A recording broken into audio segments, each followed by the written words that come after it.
Hello friends, मैं अंबिका कुमारी और आप देख रहे हैं लेट्स लर्न विथ अंबिका। आज का सेशन काफ़ी ज़्यादा इंपॉर्टेंट रहेगा क्योंकि यहाँ पे बीपीएससी जीके जीएस की तैयारी मैं आपको करवा रही हूँ और इसी के क्रम में आपका मॉडर्न हिस्ट्री का आपका क्लास है। मॉडर्न हिस्ट्री को हमने टॉपिक वाइज एक टॉपिक क्लास 1 से हमने लगभग 34 चैप्टर पे हम पहुंच चुके हैं। सभी टॉपिक को हमने, चाहे वो छोटा हो या बड़ा हो, सभी को हमने क्वेश्चन के माध्यम से प्रैक्टिस किया है, जो आपके लिए बहुत ही ज़्यादा इम्पॉर्टेंट होगा और बहुत ही ज़्यादा आपको इससे मदद मिलेगी आपके एग्ज़ाम के तैयारी के लिए।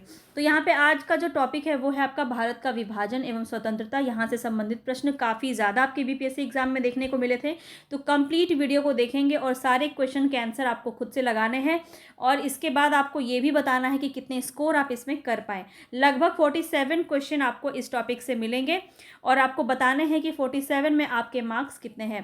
तो यहाँ पे काफ़ी ज़्यादा इंपॉर्टेंट रहेगा। यहाँ पे देखिए कौन सी पार्टी जो है सत्ता में कब आती है, यहाँ पे सभी चीज़ें आपको, माउंटबेटन बाल्टन कमेटी क्या है, बाल्टन प्लान क्या है, ये सभी चीज़ें हम देखेंगे। सैफुद्दीन किचलू, ये आपके जो है बीपीएससी टीआरई 3 में काफ़ी ज़्यादा छाए हुए थे, इनसे काफ़ी ज़्यादा प्रश्न आपका देखने को मिला था। तो ये किससे संबंधित है, क्या सारी चीज़ें आपकी दी गई हैं, सब कुछ हम देखेंगे। डॉक्टर किचलू जो है ये किसके विरोधी थे, विभाजन के प्रबल विरोधी थे। तो ये जो आपका पूरा थ्योरी यहाँ पे दिया गया है, ये थ्योरी पार्ट हम नहीं करेंगे क्योंकि थ्योरी मैंने आपको ऑलरेडी करा दिया है।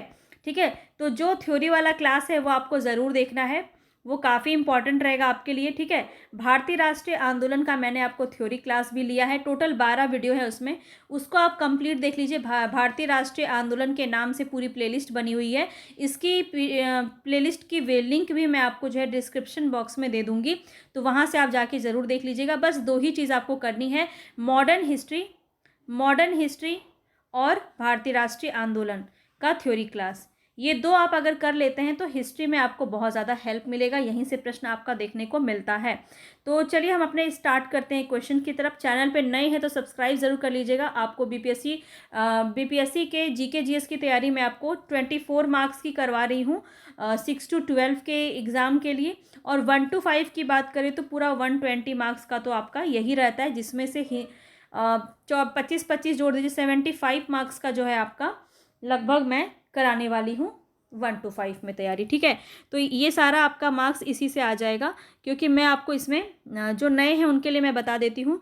मॉडर्न हिस्ट्री हमने हिस्ट्री में देखा है, भारतीय राष्ट्रीय आंदोलन का थ्योरी क्लास हमने देखा है हिस्ट्री के लिए कंप्लीट। और ज्योग्राफी की बात करें तो इसका हमने एनसीईआरटी बेस्ड सभी क्वेश्चंस को देखे हैं, सभी कॉन्सेप्ट को समझे हैं। 6 से 9 क्लास तक हमने कंप्लीट देखा है। क्लास 10 का भी हमने लगभग 3 चैप्टर कंप्लीट कर लिया है और आगे हम जो है इसको कंप्लीट कर लेंगे, 1 या 2 दिन में पूरा ख़त्म हो जाएगा। फिर हमने जनरल साइंस भी कर लिया है, जो इसका एनसीईआरटी बेस्ड क्वेश्चन हमने किया, ये भी हमने क्लास 6 से लेकर 9 तक कंप्लीट किया है। तो क्लास 10 क्लास बचा है, तो इसका हम 1-2 दिन में इसको भी अच्छे से निपटा लेंगे। तो पूरा जो है जीके जीएस का एक महत्वपूर्ण रोल निभाता है आपका हिस्ट्री, ज्योग्राफी और जनरल साइंस, जहाँ से आपके प्रश्न जो है 6 to 12 में देखा जाए तो 24 क्वेश्चन आपके वहाँ से आते हैं, और बाकी इधर आपका देखा जाए 1 to 12 में आपका लगभग 75 to 80 मार्क्स आपके वहाँ से क्वेश्चन पूछे जाते हैं। ठीक है, तो काफ़ी इंपॉर्टेंट रहेगा, इसीलिए आपको देखना ज़रूरी है। इसके अलावा मैं क्या करवाती हूँ, आपको हिंदी साहित्य की तैयारी करवाती हूँ। हिंदी का मेन रूप से यहाँ पे आपका क्लास चलता है, तो हिंदी व्याकरण और हिंदी साहित्य आपको बहुत अच्छे से यहाँ पे करवाया जाता है, तो इसके साथ आप यहाँ पे जुड़ सकते हैं। चलिए स्टार्ट करते हैं क्वेश्चन की तरफ। पसंद आएगा तो लाइक शेयर सब्सक्राइब कर दीजिएगा। चलिए आगे बढ़ते हैं। जब भारत को स्वतंत्रता प्राप्त हुई थी तो यूके में, यूनाइटेड किंगडम में किसका पार्टी का सत्ता था, बताना है। एक पार्टी की सत्ता थी, कौन सी वो पार्टी थी? Conservative party, labour party, liberal party या सोशलिस्ट पार्टी? काफ़ी इंपॉर्टेंट प्रश्न है ये, और ये आपका ऑलरेडी पूछा गया है, तो ध्यान रखेंगे। यहाँ पे बी ऑप्शन आपका सही हो जाएगा, लेबर पार्टी। अपना जो स्कोर है वो ज़रूर मुझे बताएंगे आप कि टोटल यहाँ पे टोटल क्वेश्चन आपके कितने हैं, 47 क्वेश्चन है, और यहाँ पे आपको बताना है 47 में आपके स्कोर कितने बन रहे हैं। ठीक है, क्योंकि अब आपको इसका आंसर आना चाहिए, क्योंकि अब आपका एग्ज़ाम काफ़ी निकट है, और जो नहीं आ रहा है वो आज आपको ज़रूर इस चैप्टर से समझ में आ जाएगा। और ये इसका एक्सप्लेनेशन भी हम देखेंगे साथ ही साथ, ताकि आपका जो है थ्योरी पार्ट भी थोड़ा सा रिवाइज हो सके। ठीक है, और आपको कहानी इसकी समझ में आए और ये रिवीजन हो जाएगा, तो आपको याद भी आसानी से हो जाएगा। तो कंप्लीट वीडियो को देखेगा, इस टॉपिक को आप बहुत अच्छे से लास्ट तक समझ जाएंगे। चलिए आगे बढ़ते हैं। भारत की स्वतंत्रता के समय क्लीमेंट एटली, याद रखेंगे क्लीमेंट आर एटली नामक जो है ब्रिटिश प्रधानमंत्री थे। उनका कार्यालय जो वर्ष है वो 1945 से 51 का था और इस दौरान ब्रिटेन में लेबर पार्टी की सत्ता थी। ये भी आपको ध्यान में रखना है। चलिए आगे बढ़ते हैं नेक्स्ट क्वेश्चन पे। तो अभी अभी हमने इसको देखा, भारत के स्वतंत्र होते समय इंग्लैंड के प्रधानमंत्री कौन थे। तो यहाँ पे जो है इंग्लैंड के प्रधानमंत्री कौन हो जाएंगे, क्लीमेंट एटली। अभी अभी हमने देखा, बी ऑप्शन यहाँ पे आपका सही हो जाएगा। नेक्स्ट क्वेश्चन पे बढ़ते हैं। नेक्स्ट क्वेश्चन यहाँ पे, ब्रिटिश सरकार ने जून 1948 तक भारत छोड़ने की घोषणा की थी। यहाँ पे बताएंगे कब की थी।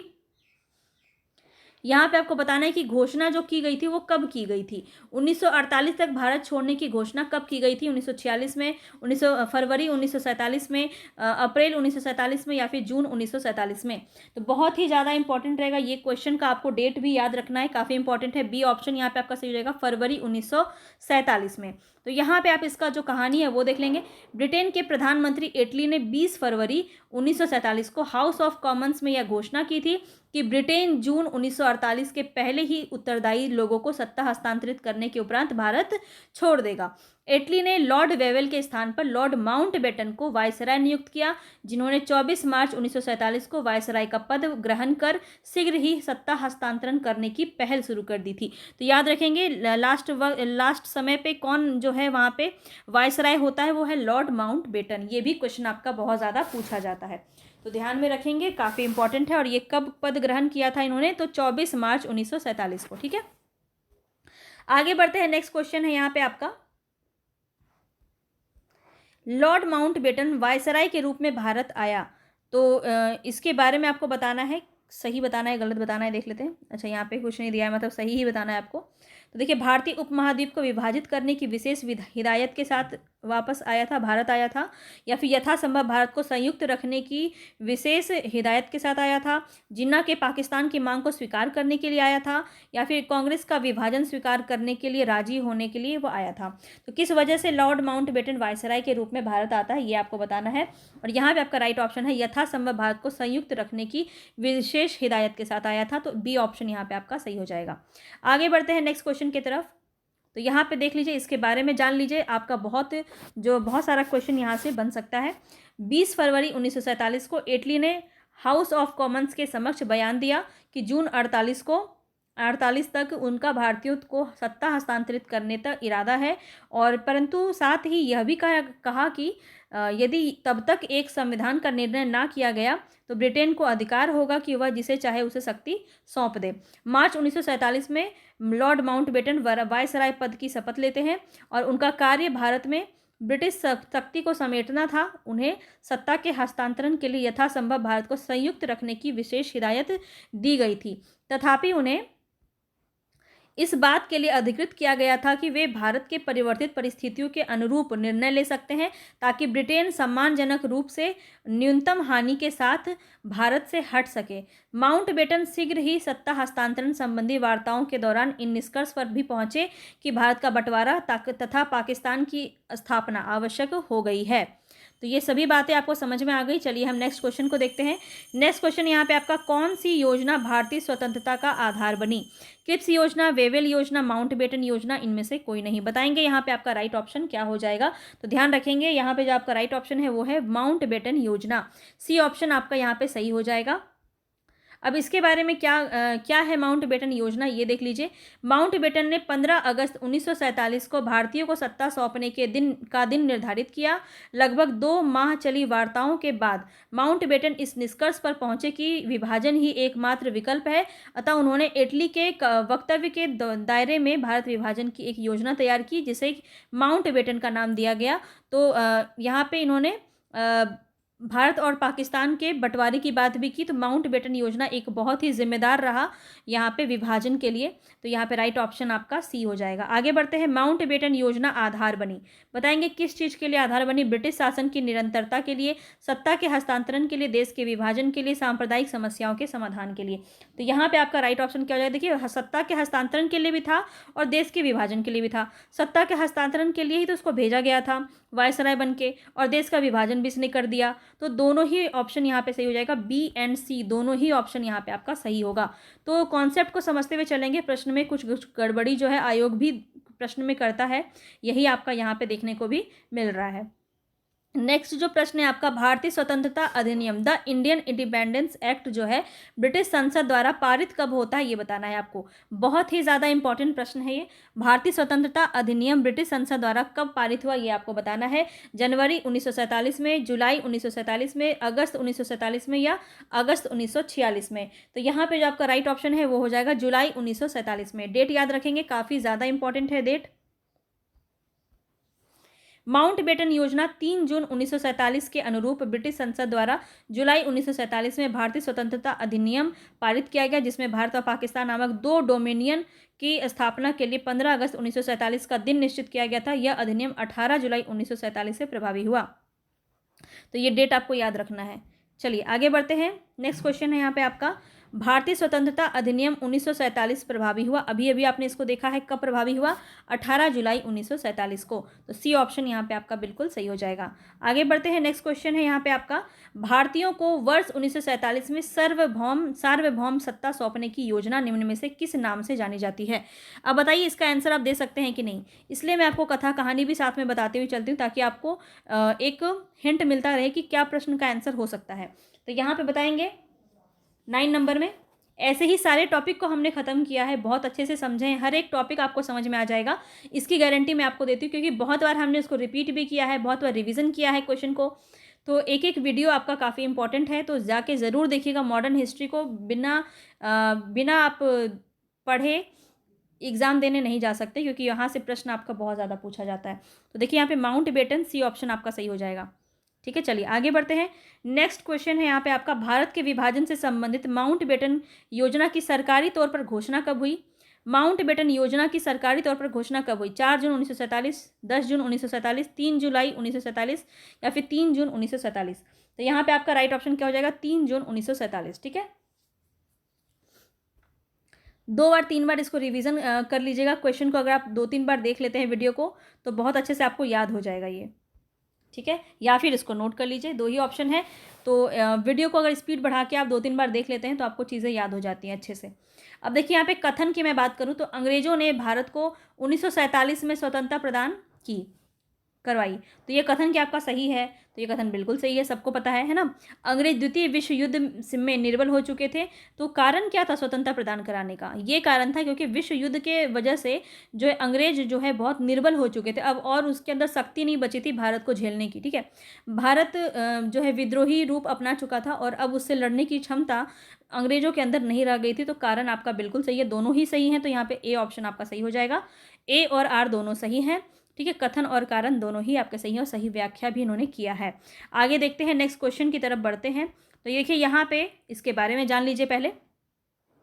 देखिए, अंग्रेज द्वितीय विश्व युद्ध में निर्बल हो चुके थे। क्रिप्स ने हाउस ऑफ कॉमन्स में कहा था कि एक विकल्प यह था कि भारत में भारी दमन चक्र चलाना और भारत में अनेकों वर्षों तक ब्रिटिश फौजों को तैनात रखने के लिए तैयार रहना, जिसका कि निश्चय ही इस देश के लोग अनुमति नहीं देंगे, क्योंकि हमारे पास पहले ही जनशक्ति की कमी है, जैसा कि हम सब जानते हैं। मतलब यहाँ पे विश्व युद्ध के वजह से इनकी जो जनशक्ति है, इनका जो सैनिक बल था, उसमें बहुत कमी आ गई थी और अब वो समर्थ नहीं थे कि वो भारत की चुनौती को सह पाएं।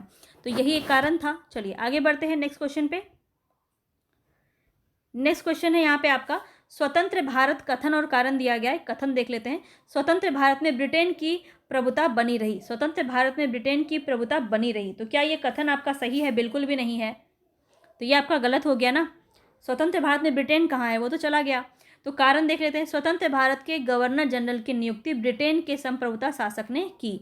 तो ये आपका बिल्कुल सही है, कारण सही है। तो यहाँ पे आपका जो है ए गलत आर सही कहाँ हो जाएगा, डी ऑप्शन देख लीजिए। ए गलत है, आर सही है, डी ऑप्शन आपका बिल्कुल सही हो जाएगा। तो यहाँ पे आप इसको एक बार पढ़ लीजिए। ब्रिटिश संसद में 4 जुलाई 1947 को भारतीय स्वतंत्रता अधिनियम प्रस्तावित किया गया और 18 जुलाई 1947 को स्वीकार किया गया। दोनों डेट अलग है, दोनों की बात अलग है, तो ध्यान में रखेंगे। इसके अनुसार 15 अगस्त 1947 से ब्रिटिश भारत की सरकार के प्रति कोई जिम्मेदारी नहीं रहेगी। उल्लेखनीय है कि स्वतंत्र भारत के गवर्नर जनरल लॉर्ड माउंटबेटन की नियुक्ति मूलतः ब्रिटिश शासक द्वारा ही की गई थी। चलिए आगे बढ़ते हैं। नेक्स्ट क्वेश्चन है, भारतीय स्वाधीनता विधेयक को राजकीय स्वीकृति कब प्राप्त होती है? राजकीय स्वीकृति कब प्राप्त होती है? 18 जुलाई 1947 को, 19 जुलाई 1947 को, 20 जुलाई 1947 को, या फिर 21 जुलाई 1947 को। भारतीय स्वाधीनता विधेयक को राजकीय स्वीकृति कब प्राप्त होती बताएंगे? तो याद रखेंगे 18 जुलाई 1947 को। अभी भी हमने यहाँ पे देखा है ना। इसीलिए कहानी पहले बता रही हूँ ताकि आप इसका क्वेश्चन का आंसर भी कर पाएँ और आपके अंदर एक शक्ति भी हो, एक मोटिवेशन आए कि हाँ आप भी कर सकते हैं इस क्वेश्चन का आंसर, है ना। चलिए, भारतीय स्वतंत्रता विधेयक 4 जुलाई 1947 को ब्रिटिश प्रधानमंत्री क्लीमेंट एटली के द्वारा हाउस ऑफ कॉमन्स में पेश किया गया। 15 जुलाई 1947 को हाउस ऑफ कॉमन्स द्वारा तथा इसके अगले दिन 16 जुलाई 1947 को हाउस ऑफ लॉर्ड्स द्वारा विधेयक को पारित कर दिया गया। तत्पश्चात इस विधेयक को राज्य की स्वीकृति 18 जुलाई 1947 को मिलती। ये पूरा क्रम आपको यहाँ पे दिया गया है, किस प्रकार से ये पूरा जो है क्रम आपका चला था। अब देखिए यहाँ पे बताना है कि भारत में विभाजन जो है, भारत के विभाजन का बाल्कन प्लान किसकी उपज थी। अभी हम आगे और समझेंगे बाल्कन प्लान था क्या। अभी क्वेश्चन ये है आपका कि भारत के विभाजन का बाल्कन प्लान जो है, ये पूरा बाल्कन प्लान किसका उपज था, किसके दिमाग का उपज था। तो याद रखेंगे यहाँ पे आपका राइट ऑप्शन क्या हो जाएगा, माउंटबेटन के दिमाग का उपज था। सी ऑप्शन आपका बिल्कुल सही हो जाएगा। 24 मार्च 6 मई 1947 के बीच भारतीय नेताओं के साथ 133 साक्षात्कारों की तीव्र श्रृंखला के बाद माउंटबेटन ने तय किया कि कैबिनेट मिशन की रूपरेखा अव्यवहारिक हो चुकी है। अब उन्होंने एक वैकल्पिक योजना बनाई जिसे बाल्कन प्लान गुप्त नाम दिया गया था। अभी हम आगे और अच्छे से देखेंगे कि ये क्या है। चलिए आगे बढ़ते हैं। नेक्स्ट क्वेश्चन है यहाँ पे आपका 1947 में भारतीय राष्ट्रीय कांग्रेस के देश के विभाजन के लिए मुख्य रूप से इसलिए सहमत हुई क्योंकि। अब देखिए बताना है आपको कि 1947 में जो कांग्रेस रहती है वो देश के विभाजन के लिए क्यों मान जाती है, सहमत क्यों हो जाती है। उन्हें तब 2 राष्ट्र सिद्धांत स्वीकार था क्या? उन्हें सिद्धांत जो था द्विराष्ट्र का, वो सिद्धांत उनको स्वीकार था? तो यहाँ पे ये आपका नहीं होगा। उन्हें ब्रिटिश सरकार द्वारा थोपा गया था और कांग्रेस इस मामले में निस्सहाय थी, ये भी कारण नहीं है। वे बड़े पैमाने पर संभावित सांप्रदायिक दंगों को बचाना चाहते थे। अब देखिए अगर विभाजन नहीं होता तो क्या हो जाता कि वहाँ पे जो है मुस्लिम और हिंदू के बीच में या फिर अन्य जो धर्म थे उनके बीच में भी जो है सांप्रदायिक दंगों का बहुत ज़्यादा लास्ट में बहुत ज़्यादा दंगे भी हो रहे थे, जो आपने देखा है कई जगह पे आपने पढ़ा होगा। तो यहाँ पे ये सबसे बड़ा रीज़न था जिस वजह से वे सहमत हो जाते हैं कि सांप्रदायिक दंगे होंगे, मारकाट होगा और बहुत ज़्यादा जो है जनहानि हो जाएगा। इस प्रकार से जो है सहमत हो जाते हैं। सी ऑप्शन यहाँ पे आपका बिल्कुल सही हो जाएगा। आगे बढ़ते हैं। तो यहाँ पे देखिए क्या जो है इसके पीछे की कहानी है। तो लॉर्ड माउंटबेटन जो वर्ष 1947 में लॉर्ड वेवल के स्थान पर वायसराय नियुक्त होते हैं, ये भी पॉइंट आपको याद रखना है कि ये किसके स्थान पे, लॉर्ड वेवल के स्थान पे ये वायसराय नियुक्त होते हैं। ठीक है। 3 जून 1947 की घोषणा में भारत के बंटवारे की बात की गई और कांग्रेस देश के विभाजन पर इसलिए सहमत हुई कि वह बड़े पैमाने पर संभावित सांप्रदायिक दंगों को बचाना चाहती थी। जैसा कि सरदार वल्लभ भाई पटेल ने कहा था, मैंने यह अनुभव किया कि हम भारत का विभाजन नहीं स्वीकार करते तो भारत छोटे छोटे टुकड़ों में बंट जाता और पूर्णतया नष्ट हो जाता। हमें एक नहीं कई पाकिस्तान मिल जाते और हमारे तो प्रत्येक कार्यालय में ही पाकिस्तान का कोष्ठ बना होता। तो हर कोई अपने जो है हिसाब से यहाँ पे एक अलग राष्ट्र बना लेता, तो इसीलिए जो है यहाँ पे सहमति दी जाती है। अब आगे बढ़ते हैं नेक्स्ट क्वेश्चन पे। नेक्स्ट क्वेश्चन है यहाँ पे कथन, पहले हम देख लेते हैं। भारतीय राष्ट्रीय कांग्रेस ने माउंटबेटन योजना को स्वीकार किया। तो ये स्वीकार किया था क्या उन्होंने? तो यहाँ पे आपको समझ में आना चाहिए कि ये कथन तो सही है, माउंटबेटन योजना को उन्होंने स्वीकार तो किया था। वह द्विराष्ट्र सिद्धांत को मानते थे? बिल्कुल नहीं मानते थे। तो किस वजह से किया था ये सब मैं आपको बता ही चुकी हूँ। तो आर आपका गलत है, ए सही है, आर गलत है, यानी कि सी ऑप्शन आपका सही हो जाएगा। चलिए आगे बढ़ते हैं नेक्स्ट प्रश्न की तरफ। नेक्स्ट क्वेश्चन है यहाँ पे, भारत के विभाजन के विकल्प के रूप में गांधी जी ने माउंटबेटन को सुझाया था कि वे, अब यहाँ पे आपको बताना है कि भारत के विभाजन के विकल्प के रूप में गांधी जी ने माउंटबेटन को क्या सुझाया था। स्वतंत्रता प्रदान करने के कार्य को स्थगित करें, क्या ये सुझाया था? नहीं। जिन्ना को सरकार बनाने के लिए आमंत्रित करे, ये बी ऑप्शन आपका बिल्कुल सही जाएगा। गांधी जी ने माउंटबेटन को क्या सुझाव दी थी? जिन्ना को सरकार बनाने के लिए आमंत्रित करने के लिए, ठीक है। नेहरू एवं जिन्ना को साथ साथ सरकार बनाने के लिए आमंत्रित करे, ये भी नहीं होगा। सेना को कुछ समय के लिए अधिकार ग्रहण करने के लिए आमंत्रित करे, ये भी नहीं होगा। बी ऑप्शन आपका सही हो जाएगा। समझ में आ गया? अब देखिए यहाँ पे इसको समझेंगे और अच्छे से समझ में आएगा। गांधी जी की प्रथम मुलाकात जो होती है माउंटबेटन से 31 मार्च 1947 को होती है। गांधी जी का यह सुझाव था कि अंतरिम सरकार पूर्ण रूप से लीग के नेता जिन्ना के हाथों सौंप दी जाए, जिससे भारत के सांप्रदायिक दंगों को रोका जा सके। परंतु गांधी जी का यह सुझाव कांग्रेस के नेताओं तथा वर्किंग कमेटी को मान्य नहीं था। बंटवारे के विरोध में गांधी जी ने कहा था कि अगर कांग्रेस बंटवारा करेगी तो उसे मेरी लाश के ऊपर से ऊपर करना पड़ेगा। तब जब तक मैं जिंदा हूँ भारत के बंटवारे के लिए कभी राजी नहीं होऊंगा, और अगर मेरा वश चला तो कांग्रेस को भी इसे मंजूर करने की इजाज़त नहीं दूंगा। ये गांधी जी की मतलब यहाँ पे अगर नहीं होता तो और क्या क्या हो सकता था, आप खुद भी इसको समझ सकते हैं। तो यहाँ पे जो है एक फैक्ट निकल के आ रहा है कि गांधी जी इससे सहमत नहीं थे और माउंटबेटन को उन्होंने जिन्ना को जो है कार्यभार सौंपने की बात की थी। चलिए आगे बढ़ते हैं। रेड क्लिफ समिति किस लिए नियुक्त की गई थी? अब ये रेड क्लिफ से आपको कुछ याद आ रहा है? ये किसके बीच का बाउंड्री लाइन है, ये मुझे आप बताएंगे। रेड क्लिफ जो है ये किसके बीच का बाउंड्री लाइन है? अभी आपको पता चल जाएगा। रेड क्लिफ आप सभी जानते होंगे। तो भारत में अल्पसंख्यकों की समस्या को सुलझाने के लिए इनको नियुक्त किया गया था? नहीं। स्वतंत्रता विधेयक को कार्यरूप में परिणत करने के लिए? ये भी नहीं होगा। भारत और पाकिस्तान के बीच सीमाओं को निर्धारित करने के लिए? बिल्कुल। तो यहाँ पे सी ऑप्शन आपका बिल्कुल सही हो जाएगा। भारत और पाकिस्तान के बीच सीमाओं को निर्धारित करने के लिए रेड क्लिफ को क्या करता है? नियुक्त किया जाता है, और इसी के नाम पे जो है बाउंड्री का नाम रेड क्लिफ रेखा है। आप सभी को पता है कि भारत और पाकिस्तान के बीच का जो विभाजन रेखा है उसको क्या कहते हैं? रेड क्लिफ रेखा कहते हैं। ठीक है। अब देखिए यहाँ पे इसके बारे में कुछ बातें आपको बताई गई हैं जो काफ़ी ज़्यादा इंपॉर्टेंट है, इसको समझेंगे। तो ब्रिटिश भारत के वायसराय लॉर्ड माउंटबेटन द्वारा भारत और पाकिस्तान के बीच पंजाब और बंगाल के सीमाओं के निर्धारण के लिए 30 जून 1947 को पंजाब सीमा आयोग और बंगाल सीमा आयोग नाम से 2 आयोग गठित किए गए थे। ठीक है, पंजाब सीमा आयोग और बंगाल सीमा आयोग। सिरिल रेडक्लिफ, इनका पूरा नाम क्या था? सिरिल रेडक्लिफ को इन दोनों ही विभागों आयोगों का अध्यक्ष बनाया गया। इन आयोगों का कार्य पंजाब और बंगाल को मुस्लिम और गैर मुस्लिम आबादी के आधार पर 2 भागों में बांटने हेतु सीमा निर्धारण करना था। इस कार्य के लिए इन्हें और भी कारकों का ध्यान रखना था। प्रत्येक आयोग में 4 सदस्य थे, ये भी बात आपको ध्यान रखना है, जिसमें 2 भारतीय थे, जिनमें 2 भारतीय राष्ट्रीय कांग्रेस से और 2 मुस्लिम लीग से थे। ठीक है, तो ये बात आपको ध्यान रखना है। चलिए आगे बढ़ते हैं नेक्स्ट क्वेश्चन पे। नेक्स्ट प्रश्न है यहाँ पे आपका, भारत विभाजन के संदर्भ में 1947 में नियुक्त सीमा आयोग की अध्यक्षता किसने की थी? कौन थे? रेडक्लिफ थे। बी ऑप्शन यहाँ पे आपका सही हो जाएगा। आगे बढ़ते हैं नेक्स्ट क्वेश्चन पे। तो ये थोड़ा सा आप इसको ध्यान में रखिए कि रेडक्लिफ रेखा 17 अगस्त 1947 को भारत विभाजन के बाद और पाकिस्तान के बीच सीमा बन गई, और सर सिरिल रेडक्लिफ की अध्यक्षता में सीमा आयोग द्वारा सीमा रेखा का निर्धारण किया गया, जो 88 मिलियन लोगों के बीच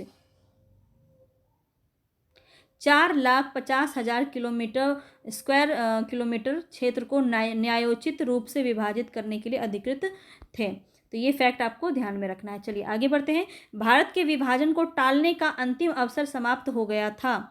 किसके साथ जो है विभाजन को टालने का अंतिम अवसर भी खत्म हो गया था? तो देख लेते हैं यहाँ पे कौन सा सही है। तो क्रिस मिशन को अस्वीकार करने के साथ ही, ये तो नहीं है। राजगोपालाचारी फॉर्मूले की अस्वीकार करने के साथ, ये भी नहीं होगा। कैबिनेट मिशन को अस्वीकार करने के साथ, ये आपका सही है। सी ऑप्शन आपका सही हो जाएगा। तो ध्यान रखेंगे यहाँ पे सी ऑप्शन आपका बिल्कुल सही है। कैबिनेट मिशन को अस्वीकार करने के साथ ही विभाजन को टालने का अंतिम अवसर भी समाप्त हो चुका था। तो सी ऑप्शन यहाँ पे आपका बिल्कुल सही हो जाएगा। आगे बढ़ते हैं। नेक्स्ट प्रश्न है यहाँ पे आपका, 15 जून 1947 को कांग्रेस के दिल्ली अधिवेशन में भारत के विभाजन का प्रस्ताव स्वीकृत हुआ। इस अधिवेशन के अध्यक्ष कौन थे? 15 जून 1947 को कांग्रेस के दिल्ली अधिवेशन में भारत के विभाजन का प्रस्ताव स्वीकार हुआ। इस अधिवेशन के अध्यक्ष कौन थे? तो बहुत ज़्यादा इंपॉर्टेंट है ये प्रश्न आपका, दिल्ली अधिवेशन में बताना है। यहाँ पे भारत के विभाजन का प्रस्ताव जहाँ पे स्वीकार हुआ वहाँ पे उस अधिवेशन के अध्यक्ष कौन हो जाएंगे? तो याद रखेंगे JB कृपलानी। आप सभी को पता है स्वतंत्रता के समय में जो है अध्यक्ष कौन होते हैं? JB कृपलानी। सी ऑप्शन यहाँ पे आपका सही हो जाएगा। तो इसको एक बार जान लीजिए, ये आपका काफ़ी इंपॉर्टेंट है। 15 जून 1947 को जिस समय कांग्रेस महासमिति ने दिल्ली में भारत के विभाजन का प्रस्ताव स्वीकार किया, उस समय कांग्रेस के अध्यक्ष कौन थे? आचार्य JB कृपलानी थे। इस प्रस्ताव को गोविंद वल्लभ पंत ने प्रस्तुत किया था। ये भी आपको ध्यान रखना है कि किसने इस प्रस्ताव को प्रस्तुत किया था? तो गोविंद वल्लभ पंत थे। ये आपको याद रखना है, ध्यान रखना है, गोविंद वल्लभ पंत हो जाएंगे। इसका समर्थन किसने किया? इसका समर्थन किसने किया? याद रखें, मौलाना आज़ाद ने इसका समर्थन किया, जो पहले विभाजन के विरोधी थे, बाद में इसका समर्थन करते हैं। तथा सरदार पटेल और जवाहरलाल नेहरू ने इसका समर्थन किया। तो समर्थन आपको याद रखना है। गोविंद वल्लभ पंत कौन थे? जिन्होंने प्रस्ताव को प्रस्तुत किया। ठीक है, मौलाना आज़ाद पहले विरोधी थे, बाद में ये भी समर्थन करते हैं। सरदार पटेल भी समर्थन करते हैं, जवाहरलाल नेहरू भी समर्थन करते हैं। और नवंबर 1947 में JB कृपलानी ने कांग्रेस की अध्यक्षता से त्यागपत्र दे दिया था। JB कृपलानी ने कांग्रेस की अध्यक्षता से त्यागपत्र दे दिया था 1947 में। और कृपलानी के त्यागपत्र देने के बाद डॉक्टर राजेंद्र प्रसाद को कांग्रेस का अध्यक्ष बनाया जाता है। और वर्ष 1948 से कांग्रेस के जयपुर अधिवेशन में पट्टाभी सीतारमैया कांग्रेस के पहले अध्यक्ष, अगले अध्यक्ष बनते हैं। और 1950 में कांग्रेस के नासिक अधिवेशन में पुरुषोत्तम दास टंडन कांग्रेस के नए अध्यक्ष बनते हैं। इसके बाद 51 से 54 तक कांग्रेस के अध्यक्ष पंडित जवाहरलाल नेहरू रहते हैं और प्रधानमंत्री तथा पार्टी के नेतृत्व एक ही व्यक्ति द्वारा किए जाने की परंपरा प्रारंभ होती है। इसके बाद कांग्रेस का कोई अध्यक्ष वाला सीन नहीं रह जाता है। तो ये पूरा क्रम से आपको बता दिया गया कि JB कृपलानी गए, उसके बाद कौन आया? राजेंद्र प्रसाद, दिया है ना यहाँ पे। उसके बाद आया आपका राजेंद्र प्रसाद। उसके बाद आपका 48 में जयपुर अधिवेशन में कौन आ गए? पट्टाभी सीतारमैया। इसके बाद 1950 में कौन आ गए? नासिक अधिवेशन में पुरुषोत्तम दास टंडन। ये पुरुषोत्तम दास टंडन आपका पूछा गया है ऑप्शन में, ठीक है, क्वेश्चन में। तो 1950 में ये कांग्रेस के अध्यक्ष रहते हैं। और इसके बाद 1951 से लेकर 54 तक पंडित जवाहरलाल नेहरू ही रहते हैं। उसके बाद प्रधानमंत्री वाला पद बन जाता है। इसके बाद जो उसकी परंपरा ही शुरू हो जाती है। तो इस प्रकार से ये पूरा आपका क्रम आपको समझ में आना चाहिए, बहुत ही इंपॉर्टेंट है। आगे बढ़िए, नेक्स्ट प्रश्न है यहाँ पे आपका 1947 की भारतीय राष्ट्रीय कांग्रेस में दिल्ली अधिवेशन की अध्यक्षता किसने की? अधिवेशन का नाम याद रखेंगे, दिल्ली अधिवेशन पूछा जा रहा है यहाँ पे, तो कौन हो जाएंगे? JB कृपलानी। ए ऑप्शन आपका सही हो जाएगा। आगे बढ़ते हैं, नेक्स्ट प्रश्न है यहाँ पे आपका, नई दिल्ली में 1947 में आयोजित अखिल भारतीय राष्ट्रीय कांग्रेस समिति की बैठक में निम्नलिखित में से किसने विभाजन के प्रस्ताव का समर्थन किया था? गोविंद वल्लभ पंत तो क्या किए थे? प्रस्ताव प्रस्तुत किए थे। सरदार वल्लभ भाई पटेल जो है इसका समर्थन करते हैं। तो यहाँ पे पूछा जा रहा है, क्या पूछा जा रहा है? किसने विभाजन के प्रस्ताव का समर्थन किया था? तो अबुल कलाम आज़ाद थे ना, यही तो थे जो पहले नहीं करते थे, लेकिन बाद में ये जो है दिल्ली अधिवेशन में ये इसका समर्थन करते हैं। तो ये इस पॉइंट ऑफ व्यू से आपको ये ध्यान में रखना है। यहाँ पे देखिए बताया गया है 3 जून 1947 की विभाजन योजना की पुष्टि के लिए अखिल भारतीय कांग्रेस समिति में 14 जून 1947 की हुई बैठक में गोविंद वल्लभ पंत ने भारत विभाजन का प्रस्ताव प्रस्तुत किया। याद रखेंगे, प्रस्तुत किया कौन पूछा जाता है? गोविंद वल्लभ पंत। और मौलाना अबुल कलाम आज़ाद ने इसका समर्थन किया। तो दिल्ली बैठक की बात की जा रही है, ठीक है, ये बात आपको ध्यान रखना है। चलिए आगे बढ़ते हैं नेक्स्ट क्वेश्चन पे।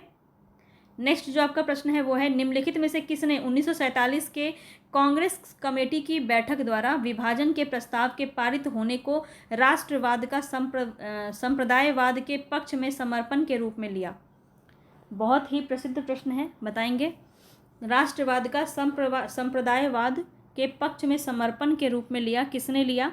ये आपको बताना है। राइट ऑप्शन यहाँ पे आपका हो जाएगा डॉक्टर किचलू, ठीक है। यहाँ पे देख लीजिए, डॉक्टर सैफुद्दीन किचलू ने वर्ष 1947 में कांग्रेस कमेटी की बैठक द्वारा विभाजन के प्रस्ताव के पारित होने को राष्ट्रवाद का संप्रदायवाद के पक्ष में समर्पण के रूप में लिया और पंजाब प्रांतीय कांग्रेस कमेटी के अध्यक्ष डॉक्टर किचलू विभाजन के प्रबल विरोधी थे। भारत की स्वतंत्रता के बाद इन्होंने स्वयं को कांग्रेस पार्टी से पृथक कर लिया और भारतीय कम्युनिस्ट पार्टी से जुड़ गए। तो ये आपको बहुत ज़्यादा इम्पोर्टेंट है, याद रखना है कि यहाँ पे विभाजन के प्रबल विरोधी कौन थे और इसके बाद कांग्रेस पार्टी से वो अलग भी हो जाते हैं और कम्युनिस्ट पार्टी में जुड़ जाते हैं। ये चारों पॉइंट आपको ध्यान में रखना है, ठीक है, पूछा जा सकता है। आगे बढ़ते हैं। नेक्स्ट प्रश्न है यहाँ पे आपका, अखिल भारतीय कांग्रेस कमेटी में 14-15 जून 1947 को संपन्न हुए बैठक में भारत विभाजन के विपक्ष में किसने मतदान किया था? विपक्ष में कौन थे? तो ये तो देखिए अबुल कलाम आज़ाद तो आ जाते हैं, खान अब्दुल गफ़ार खान, ये याद रखेंगे। बी ऑप्शन आपका यहाँ पे सही हो जाएगा, ठीक है। खान अब्दुल गफ़ार खान जो है ये भी विपक्ष में रहते हैं, विरोधी रहते हैं। सरदार पटेल तो साथ ही आ जाते हैं, गोविंद वल्लभ पंत तो प्रस्तुत ही करते हैं। तो बी ऑप्शन यहाँ पे आपका सही हो जाएगा। इसको देख लेंगे, यहाँ पे काफ़ी ज़्यादा ये इंपॉर्टेंट रहेगा आपका। तो 14-15 जून 1947 को संपन्न अखिल भारतीय कांग्रेस कमेटी की बैठक में भारत विभाजन के विपक्ष में कौन थे? खान अब्दुल गफ़ार खान, जिनको सीमांत गांधी भी कहा जाता है। मोस्ट इंपॉर्टेंट पॉइंट है, ध्यान रखेंगे ये, ठीक है। इसके साथ ही डॉक्टर किचलू, पुरुषोत्तम दास टंडन, ये सभी क्या थे? इन्होंने मतदान किया था विपक्ष में। ये तीनों नाम आपको याद रखना है, बहुत इंपॉर्टेंट है। और प्रस्ताव को प्रस्तुत कौन किया था? गोविंद वल्लभ पंत ने प्रस्तुत किया था, ठीक है। इस प्रस्ताव का समर्थन अबुल कलाम आज़ाद करते हैं और जो पहले विभाजन के विरोधी थे। पटेल और नेहरू ने भी इसका प्रस्ताव को समर्थन किया था। तो ये सभी पॉइंट आपको याद हो जाने चाहिए। इतनी बार मैं रिपीट कर चुकी हूँ तो आपको ये याद हो गया होगा। सेशन कैसा लग रहा है? मज़ा आ रहा है आपको? समझ में आ रहा है तो मुझे ज़रूर आप कमेंट बॉक्स में बताइएगा, अपना फीडबैक दीजिएगा कि किस प्रकार के प्रश्न और आप चाहते हैं, ठीक है। तो हम कोशिश करेंगे कि हर बेहतर चीज़ आपको कराई जाए। और यहाँ पे देखिए 26 नंबर पे हम पहुँच चुके हैं। 14-15 अगस्त 1947 की मध्य रात्रि को अंतरिम संसद के रूप में किसने सत्ता ग्रहण की थी? केंद्रीय लेजिस्लेटिव असेंबली, संविधान सभा, अंतरिम सरकार या चैम्बर ऑफ प्रिंसेस? काफ़ी ज़्यादा इंपॉर्टेंट प्रश्न बताएंगे। यहाँ पे राइट ऑप्शन क्या हो जाएगा? तो संविधान सभा ने जो है सत्ता ग्रहण की थी। यहाँ पे बी ऑप्शन आपका सही हो जाएगा, ठीक है। ये आपको याद रखना है। 14-15 अगस्त 1947 की मध्य रात्रि को अंतरिम संसद के रूप में संविधान सभा ने सत्ता ग्रहण की नियत दिन से और जब तक दोनों डोमिनियन की संविधान सभाएं नए संविधान की रचना ना कर ले और उसके अधीन नए विधानमंडल गठित ना हो जाएं, तब तक संविधान सभा को ही अपने डोमिनियन के केंद्रीय विधानमंडल के रूप में कार्य करना था। और 14-15 अगस्त की मध्य रात्रि को भारतीय संघ की संविधान सभा की बैठक होती है और स्वतंत्रता के अवसर पर संविधान सभा के सदस्यों के मध्य जवाहरलाल नेहरू ने प्रभावशाली भाषण भी दिया था। तो ये सभी बातें आपको ध्यान रखनी है। आगे बढ़ते हैं। नेक्स्ट प्रश्न है आपका, 14-15 अगस्त 1947 की मध्य रात्रि केंद्रीय असेंबली में इकबाल का गीत हिंदुस्तान हमारा और जन गण मन किसने गाया था? बहुत ज़्यादा इंपॉर्टेंट, वेरी वेरी इंपॉर्टेंट प्रश्न बताएंगे। यहाँ पे आपका राइट ऑप्शन क्या हो जाएगा? किसने गाया था हिंदुस्तान हमारा और जन गण मन? और ये गीत किसका है? तो ये भी याद रखिए, इकबाल का ये गीत है। और ये किसने गाया था? रामेश्वरी नेहरू, मीराबेन, सुचेता कृपलानी या फिर MS सुब्बलक्ष्मी? यहाँ पे आपका राइट ऑप्शन क्या हो जाएगा? सुचेता कृपलानी, सी ऑप्शन आपका बिल्कुल सही हो जाएगा। तो ये ध्यान में रखेंगे, काफ़ी इंपॉर्टेंट है। तो श्रीमती सुचेता कृपलानी ने ही मध्य रात्रि में केंद्रीय असेंबली में जनगण मन और मोहम्मद इकबाल द्वारा रचित गीत सारे जहां से अच्छा हिंदुस्तान हमारा, ये गीत गाया था। आगे बढ़ते हैं। पहले अवसर पर भारत के प्रधानमंत्री की नियुक्ति की थी, किसने की थी? गवर्नर जनरल ने, ब्रिटिश सम्राट ने, महात्मा गांधी ने, वायसराय ने? किसने की थी प्रधानमंत्री की नियुक्ति? सबसे पहली बार पूछा जा रहा है, पहले अवसर पर। तो 28 नंबर में आपका राइट ऑप्शन क्या हो जाएगा? गवर्नर जनरल ने की थी। ए ऑप्शन आपका सही हो जाएगा, ठीक है। तो गवर्नर जनरल कौन था उस समय तत्कालीन? Lord Mountbatten. तो यही करता है, ठीक है। चलिए आगे बढ़ते हैं। नेक्स्ट आपका क्वेश्चन है, स्वतंत्र भारत के प्रथम गवर्नर जनरल कौन थे? ये प्रश्न बहुत पूछा जाता है आपका। स्वतंत्र भारत के प्रथम गवर्नर जनरल, तो जब भारत स्वतंत्र हो जाता है उसके पश्चात जो प्रथम गवर्नर जनरल हम कहेंगे ना, जब स्वतंत्र हो गया तो दिन अलग हो गया। और पहला जो गवर्नर जनरल हुआ स्वतंत्र भारत में वो कौन हुआ? माउंट बेटन हुआ। ये बात सबको ध्यान में आनी चाहिए। और प्रथम गवर्नर, देखिए यहाँ पे ये भी बात आपको ध्यान में रखना है कि स्वतंत्र भारत के प्रथम गवर्नर जनरल माउंट बेटन। और प्रथम भारतीय गवर्नर जनरल चक्रवर्ती राजगोपालाचारी। ये दोनों में बहुत छोटा सा माइनर सा अंतर है। प्रथम ये कि ये स्वतंत्र भारत के प्रथम गवर्नर जनरल हैं और ये राजगोपालाचारी कौन है, भारतीय गवर्नर जनरल हैं, प्रथम भारतीय गवर्नर जनरल। तो ये दोनों ही पॉइंट आपको याद रखना है, पूछा जाता है। अब देखिए फिर से पूछा जा रहा है, निम्नलिखित में से स्वतंत्र भारत का प्रथम गवर्नर जनरल कौन था। तो यहाँ पे राजगोपालाचारी नहीं लगाएंगे आप, क्योंकि यहाँ पूछा है भारत का प्रथम गवर्नर जनरल, तो कौन हो जाएगा, माउंटबेटन। ए ऑप्शन आपका सही हो जाएगा। ठीक है। अब देखिए यहाँ पे पूछा जा रहा है, स्वतंत्र भारत का अंतिम गवर्नर जनरल कौन था। स्वतंत्र भारत का अंतिम गवर्नर जनरल कौन था, ये आपका कौन हो जाएगा, सिराज गोपालाचारी। अंतिम कौन होता है, इसके बाद तो प्रधानमंत्री आ जाते हैं ना, गवर्नर जनरल का सिस्टम ही खत्म हो जाता है। तो अंतिम कौन रहता है, सिराज गोपालाचारी रहता है। ये बात आपको याद रखना है। ठीक है। और प्रथम भारतीय गवर्नर जनरल कौन था, तो भी आपका सिराज गोपालाचारी हो जाएगा। ये दोनों पॉइंट आपको याद रखना है। ठीक है। यहाँ पे देखिए, सिराज गोपालाचारी वर्ष 48-50 के दौरान स्वतंत्र भारत के प्रथम भारतीय और अंतिम गवर्नर जनरल थे। ये दोनों पॉइंट आपको याद रखना है। इस पद पर वे 26 जनवरी 1950 तक रहे और 52 से 54 तक वे मद्रास के मुख्यमंत्री रहे। वर्ष 1959 में विभिन्न मुद्दों पर कांग्रेसी नेताओं से मतभेद के कारण उन्होंने कांग्रेस छोड़कर स्वतंत्र पार्टी का गठन किया था। ठीक है, इतनी बात क्लियर है इनके बारे में। नेक्स्ट प्रश्न देखिए, स्वतंत्र भारत के पहले भारतीय गवर्नर जनरल कौन थे। अब कौन हो जाएगा, राजगोपालाचारी। यहाँ पे आपका ए ऑप्शन सही हो जाएगा। भारतीय कौन थे, तो राजगोपालाचारी। ठीक है। नेक्स्ट क्वेश्चन पे देखिए, भारत के प्रथम एवं अंतिम भारतीय गवर्नर जनरल कौन थे। भारत के प्रथम एवं अंतिम गवर्नर जनरल कौन थे, तो यहाँ पे देखिए कौन हो जाएगा। ऑप्शन की दृष्टि से तो एक ही ऑप्शन सही है, सी राजगोपालाचारी। सी ऑप्शन आपका सही हो जाएगा। अंतिम तो यही थे और स्वतंत्र भारत में प्रथम भारतीय गवर्नर जनरल भी यही थे। तो भारत का अंतिम वायसराय कौन था, बताइए। 24 नंबर में राइट ऑप्शन हो जाएगा माउंटबेटन। बी ऑप्शन आपका सही हो जाएगा। ठीक है। भारत के अंतिम वायसराय लॉर्ड माउंटबेटन, उन्होंने 24 मार्च 1947 को कार्यभार संभाला और 30 जून 1947 को भारत विभाजन की योजना प्रस्तुत की थी। ये दोनों बात आपको याद रखना है। आगे बढ़ते हैं, स्वतंत्र भारत के प्रथम विधि मंत्री कौन थे। विधि मंत्री बताना है आपको, कौन हो जाएंगे। 35 नंबर में आपका राइट ऑप्शन B.R. अम्बेडकर। ये आपको बिल्कुल आपको याद रखना है अच्छे से। ठीक है। तो B.R. अम्बेडकर जो थे वो प्रथम विधि मंत्री आपके हो जाएंगे। ठीक है। तो स्वतंत्र भारत के प्रथम विधि मंत्री B.R. अम्बेडकर। स्वतंत्रता के समय महात्मा गांधी की सलाह पर उन्हें केंद्रीय विधि मंत्री का पद संभालने का न्योता दिया गया। इस भूमिका में इन्होंने संविधान की प्रारूप समिति के अध्यक्ष के रूप में काम किया। ये भी आपको ध्यान रखना है, प्रारूप समिति के अध्यक्ष कौन थे, B.R. अम्बेडकर। ठीक है, ये 2 पॉइंट याद रखिएगा, काफ़ी इंपॉर्टेंट है। आगे बढ़ते हैं।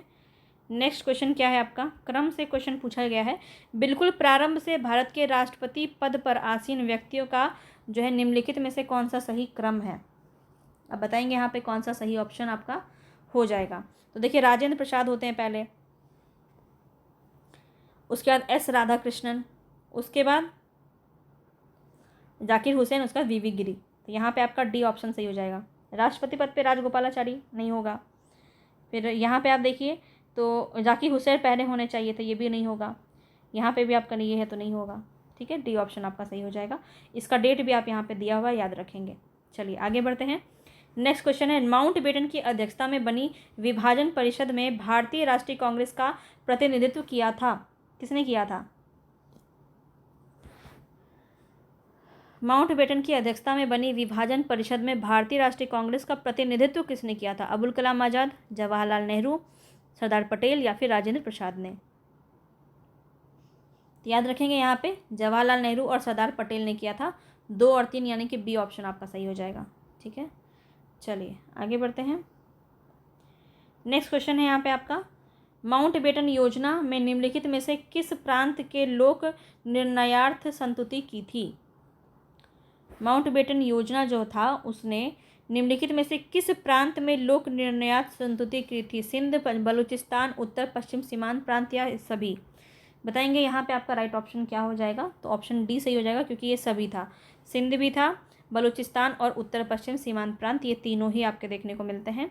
तो यहाँ पे आप इसको एक बार देख लीजिए। माउंटबेटन 3 जून के 1947 के अनुसार पंजाब और बंगाल की प्रांतीय सभाओं की बैठक 2 भागों में होनी थी, एक मुस्लिम बहुसंख्यक भाग, दूसरा शेष प्रांत के प्रतिनिधियों का। तो प्रांतीय सभाओं के दोनों भाग पृथक पृथक बैठकें करके यह निश्चित करेंगे कि प्रांतों का बंटवारा हो कि नहीं। यदि किसी एक भाग का साधारण बहुमत बंटवारे के पक्ष में मत देता है तो बंटवारे का प्रबंध किया जाएगा। उत्तर पश्चिमी सीमा प्रांत में जनमत संग्रह का प्रावधान था और सिंध, बलूचिस्तान और असम के मुस्लिम बहुसंख्यक जिले सिलहट में भी जनमत संग्रह प्रावधान किया गया था। आगे बढ़ते हैं नेक्स्ट क्वेश्चन पे। भारत के विभाजन के समय भारतीय राष्ट्रीय कांग्रेस के अध्यक्ष कौन थे? अब तो ये आपके लिए बहुत ही इजी हलवा क्वेश्चन बताएंगे, तो जेबी कृपलानी, बी ऑप्शन आपका सही हो जाएगा। आगे बढ़ते हैं, बता चुकी हूँ कई बार। फिर से आपका प्रश्न है यहाँ पे, 15 अगस्त 1947 को निम्नलिखित में से कौन भारतीय राष्ट्रीय कांग्रेस का अध्यक्ष था? तो भारतीय राष्ट्रीय कांग्रेस का अध्यक्ष कौन था? जेबी कृपलानी, सी ऑप्शन यहाँ पे भी आपका सही हो जाएगा। ठीक है। भारतीय राष्ट्रीय कांग्रेस के 1946 में मेरठ में आयोजित अधिवेशन की अध्यक्षता किसने की? 1946 में मेरठ में आयोजित अधिवेशन की अध्यक्षता किसने की बताएंगे? यहाँ पे भी आपका राइट ऑप्शन जेबी कृपलानी। तो यहाँ पे ये याद रखना है कि भारतीय राष्ट्रीय कांग्रेस चल रहा है, अभी भारत का राष्ट्रपति की बात नहीं की जा रही है। ठीक है, चलिए आगे बढ़ते हैं। अंग्रेजों द्वारा भारतीयों को 1947 में सत्ता हस्तांतरित किए जाने के समय कांग्रेस का अध्यक्ष कौन था? अब बताइए यहाँ पे कौन सा राइट ऑप्शन होगा? सभी को याद हो गया, जेबी कृपलानी। भारतीय राष्ट्रीय कांग्रेस के लास्ट वाले अध्यक्ष कौन थे? जेबी कृपलानी, उस समय पे 1947 के समय पे। आगे बढ़ें, नेक्स्ट क्वेश्चन है, अगस्त 1947 में स्वतंत्रता दिवस के समारोह में निम्नलिखित में से कौन नेता कहीं भी सम्मिलित नहीं हुआ? कौन ऐसा नेता था जो कहीं भी सम्मिलित नहीं होता स्वतंत्रता दिवस में, और स्वतंत्रता के बाद ये कांग्रेस को भी छोड़ देते हैं? कौन है वो? महात्मा गांधी, बी ऑप्शन आपका सही हो जाएगा। ठीक है, तो अगस्त 1947 में स्वतंत्रता प्राप्ति के अवसर पर महात्मा गांधी बंगाल के नोआखाली में होने वाले सांप्रदायिक दंगों को शांत करा रहे थे उस समय पे, इसलिए वो वहाँ पे कहीं मौजूद नहीं थे। नोआखाली नाम याद रखेंगे क्योंकि ये भी आपका बहुत ज़्यादा एग्जाम में पूछा जाता है। नेक्स्ट जो क्वेश्चन है, संविधान को 26 जनवरी के दिन लागू करने का निर्णय इसलिए लिया गया क्योंकि यह एक शुभ दिन था। इसको देखिए, हमने स्टार्टिंग में पढ़ा है, बहुत पहले जब इसके बारे में हम पढ़ रहे थे तो हमने इस चीज़ को देखा है, तो ये तो नहीं होगा। इस तिथि को 1942 के भारत छोड़ो आंदोलन प्रारंभ किया गया था, ये भी नहीं होगा। कांग्रेस ने इस तिथि को 1930 में स्वतंत्रता दिवस के रूप में मनाया था, बिल्कुल याद आया आपको कुछ? ये हमने पढ़ा था पहले भी, 1930 के समय में जब हम कर रहे थे तो वहाँ पे हमने पढ़ा था इसको कि इसी वजह से जो है भारत के संविधान को लागू करने का दिन यहाँ पे माना जाता है। इस दिन को कौन सा दिवस मनाया गया था उस समय पे? मुझे बताइए कमेंट बॉक्स में, जिनको याद है। तो यहाँ पे देखिए, भारतीय राष्ट्रीय नेता 26 जनवरी 1930 में घोषित स्वतंत्रता दिवस का दिन, उसकी तिथि को यादगार बनाए रखने के लिए इसी कारण से नवंबर 1949 में ही संविधान को तैयार हो जाने के बाद 26 जनवरी 1950 को पूर्णतः लागू करने का निर्णय लिया जाता है और 26 जनवरी को गणतंत्र दिवस के रूप में घोषित किया जाता है। तो 1 साल का वेट किया जाता है इसी वजह से। चलिए नेक्स्ट क्वेश्चन पे देखते हैं। भारतीय राष्ट्रवाद ब्रिटिश राज का शिशु था। भारतीय राष्ट्रवाद ब्रिटिश राज का शिशु था, ये कथन किसका है? भारतीय राष्ट्रवाद ब्रिटिश राज का शिशु था। Bipin Chandra, are Copeland, RC. Majumdar और पी.ई. रॉबर्ट्स, ये कथन आपका पूछा जाता है, बताएंगे। राइट ऑप्शन है आर कोपलैंड, आर कोपलैंड का ये कथन है। ठीक है, चलिए। भारतीय राष्ट्रवाद तो अंग्रेजी राज की ही संतति थी, ये भी इन्होंने कहा था। आगे देखते हैं, नेक्स्ट क्वेश्चन है, निम्नलिखित में से किसने कहा कि ब्रिटिश शासन की सबसे अधिक महत्वपूर्ण उपलब्धि भारत का एकीकरण था? ये कथन किसका है? ब्रिटिश शासन की सबसे अधिक महत्वपूर्ण उपलब्धि क्या था? भारत का एकीकरण। ये किसने कहा है? तो यहाँ पे राइट ऑप्शन है के.एम. पानिकर, के.एम. पानिकर ने कहा था, ए ऑप्शन आपका सही हो जाएगा। आगे बढ़ते हैं और आज का अंतिम प्रश्न है ये। भारतीय स्वतंत्रता के समय अंग्रेजी का महाराज कौन था? अंग्रेजी महाराज था कौन? जॉर्ज पंचम, जॉर्ज सस्टम, राजा एडवर्ड सप्तम या फिर उपयुक्त में से कोई नहीं। तो 47 नंबर में राइट ऑप्शन हो जाएगा जॉर्ज सस्टम, याद रखेंगे। तो 47 नंबर में बी ऑप्शन आपका बिल्कुल सही हो जाएगा। भारत 15 अगस्त 1947 को आज़ाद हुआ। इस समय ब्रिटेन का राजा जॉर्ज सस्टम था। जॉर्ज सस्टम को दिसंबर 1936 में ब्रिटेन का साम्राज्य घोषित किया गया था और वह मई 1937 तक गद्दी पर बैठा था। तो हमने पूरा इसको देख लिया बहुत अच्छे से। सब चीज़ों को समझ लिया यहाँ पे, और जो बचा खुचा है वो आपको थ्योरी क्लास देख लेंगे तो सभी चीज़ें आपको समझ में आ जाएगी। तो थ्योरी क्लास को ज़रूर देख लीजिएगा, 12 वीडियो है, कंप्लीट कर लेना, इसको बिल्कुल भी आप स्किप नहीं करेंगे, और इसको ज़रूर से ज़रूर आपको देखना है। बहुत ज़्यादा रिवीजन करना है, सबसे ज़्यादा इंपॉर्टेंट तो आपको रिवीजन करना है, क्योंकि एक बार कोई चीज़ देख लेने से वो आपको लाइफ टाइम याद नहीं रह सकता है। लाइफ टाइम तो ना सही, लॉन्ग टर्म याद भी नहीं रह सकता है। तो एग्ज़ाम तक एटलीस्ट आपको याद तो होना ही चाहिए। तो इसके लिए आपको क्या करना है कि इसकी जो पीडीएफ है, जो ये 12 वीडियो मैंने लिया है थ्योरी क्लास का, इसका पीडीएफ मैंने आपको टेलीग्राम पे दिया है। तो टेलीग्राम से उस पीडीएफ को आप सोने वक्त बस 10-15 मिनट एक बार देख लीजिए सरसरी निगाह से, और ये आप अगर रोज़ करते हैं तो आपको निश्चित रूप से ये याद हो जाएगा। बहुत ही सिंपल सा ट्रिक बता रही हूँ, बहुत ईजिली आपको सारी चीज़ें याद हो जाएंगी। तो बस मेरी इस बात को आप लोग फॉलो करके देखिए, आपको निश्चित रूप से परिणाम देखने को मिलेगा। चलिए मिलेंगे नेक्स्ट वीडियो में। और यहाँ पे ये हमने पूरा ख़त्म कर लिया है, और अब जो हमारा संवैधानिक विकास यहाँ पे देखने को मिलेगा, भारत का संवैधानिक विकास जो होता है, रेगुलेटिंग एक्ट के बारे में, ये सभी जो एक्ट है जितने भी बने थे, ये सब से भी आपका प्रश्न बहुत पूछा। शिक्षा के क्षेत्र में आपका कौन कौन सा हुआ था, तो यहाँ से प्रश्न भी आपका बहुत बनता है। तो ये हम जो है नेक्स्ट वीडियो में अपना देखेंगे, और पूरा कंप्लीट आपको मॉडर्न हिस्ट्री कराया जाएगा, बिल्कुल निश्चिंत रहें, एक एक चीज़ आपको कंप्लीट कराया जाएगा। चलिए मिलेंगे नेक्स्ट वीडियो में। पसंद आया होगा तो लाइक शेयर सब्सक्राइब ज़रूर कर दीजिएगा। धन्यवाद।